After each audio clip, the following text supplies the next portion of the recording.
자, 이번 시간에는 여기 있는 문제를 풀면서 한번 시작해 보도록 할 건데요. 왼쪽에 있는 그림을 먼저 보도록 할게요.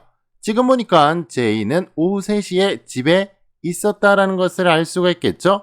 오른쪽 그림을 보도록 할게요. 제인이 없네요. 그렇다고 한다면 제이는 오후 4시에 집에 없었다라는 것을 알 수가 있습니다.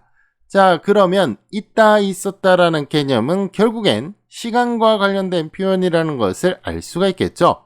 우리가 영어에서 시간을 나타내주는 동사가 있었는데요.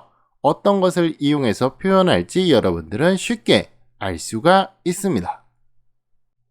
여러분들이 비동사는 너무나 잘 알고 있겠지만 한번 그냥 보도록 할게요. 비동사라고 하는 거 1인칭은 M을 쓰고요. 과거는 was가 되겠죠. 2인칭은 R을 쓰고요. 그리고 과거는 were가 됩니다. 3인칭 단수는 is고요. 과거는 was. 그리고 3인칭 복수는 are가 되고요. 그리고 과거 형태는 were가 된다는 거 알고 있겠죠? 그러면 여기 있는 문장을 한번 영작해 보도록 할게요. 탐은 그 방에 있다라는 표현인데요. 일단 주어 동사가 나와야 되겠죠. 그래서 탐 is 비동사를 이용해서 나타내 줄 수가 있고요. 그 방에 라는 표현은 있다라고 하는 동사와 의미를 결합하고 있으니까 당연히 부사라는 것을 알 수가 있겠죠. 그래서 이렇게 부사로 붙여줘야 되는데 이런 식으로 명사를 부사로 바꿔줘야 되겠죠. 그래서 명사를 부사로 만들어 주려면 여러분들 어떤 것이 필요한지 생각이 잘 안 날 수도 있겠죠? 다시 한번 보도록 할게요. 자, 여러분들 이걸 보자마자 생각이 나겠죠? 전치사 플러스 명사라고 하는 거 부사가 될 수가 있고요. 그리고 전치사 플러스 명사라고 하는 거 형용사가 될 수도 있습니다. 자, 여러분들 이것은 절대로 잊어버리면 안 된다는 거 꼭 기억을 해 두시고요.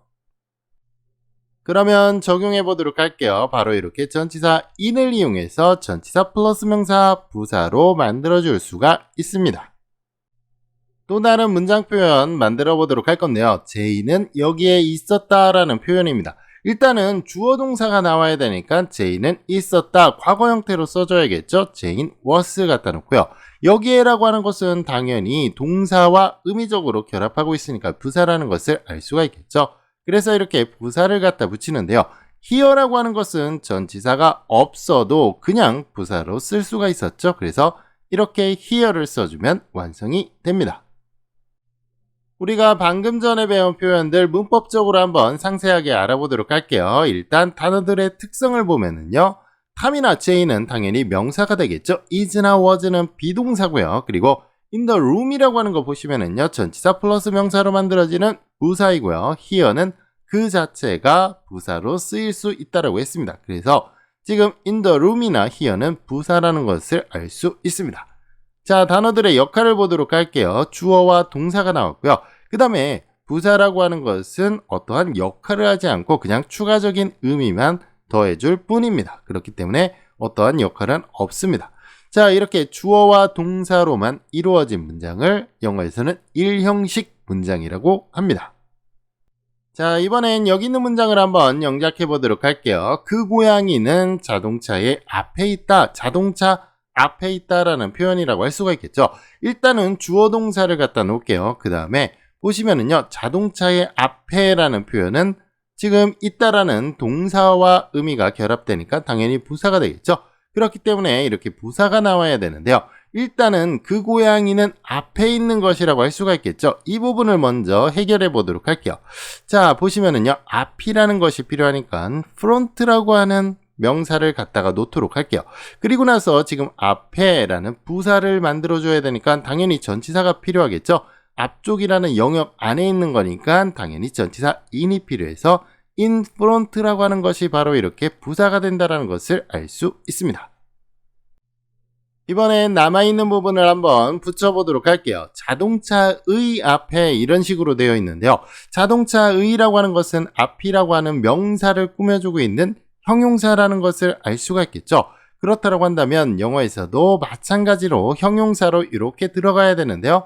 바로 전치사 플러스 명사, 형용사가 될 수 있다고 했습니다. 자, 그래서 자동차라고 하는 명사가 나오고요. 그 다음에 of라고 하는 전치사를 갖다 붙여주면은 자동차의라고 하는 형용사를 만들 수가 있는데요. 여러분들이 앞으로 외우게 될 수거라고 하는 것이 바로 이러한 식으로 만들어진다는 것을 알 수가 있는데요. 여러분들이 이렇게 하나로 묶어서 외우는 것도 괜찮습니다. in front of라고 하는 것이 바로 뭐뭐의 앞에라는 의미가 된다는 것을 기억해 두시면 좋겠죠? 이번에 우리가 배운 표현은 크게 어렵지 않으니까 두 문장만 같이 연습해 보도록 할게요. 첫 번째 문제 보도록 할게요. 그 책들은 책상 위에 있었다라는 표현인데요. 일단은 주어가 나와야겠죠. 그래서 그 책들 나왔습니다. 자, 주어가 복수이고요. 그 다음에 시간은 보니까 있었다 과거가 돼야 되니까 당연히 were라는 비동사가 필요하겠죠. 그리고 나서 뒤에다가 부사 붙여줘야 되는데요. 책상 위에라는 표현, 전치사 플러스 명사 on the desk 이렇게 써주면 완성이 되겠죠. 다음 문제 보도록 할게요. 그 사람들은 나무 뒤에 있다라는 표현인데요. 일단 주어는 그 사람들이고요. people이라고 하는 것은 s가 안 붙어도 그 자체로 복수가 된다라는 거 알고 있어야겠죠. 자, 그러니까 있다라는 현재로 써줘야 되니까 a를 써주면 되고요. 그 다음에 뒤에다가 부사 붙여줘야 되는데요. 전치사 플러스 명사 바로 behind 그리고 나서 the tree를 써주면 완성이 됩니다.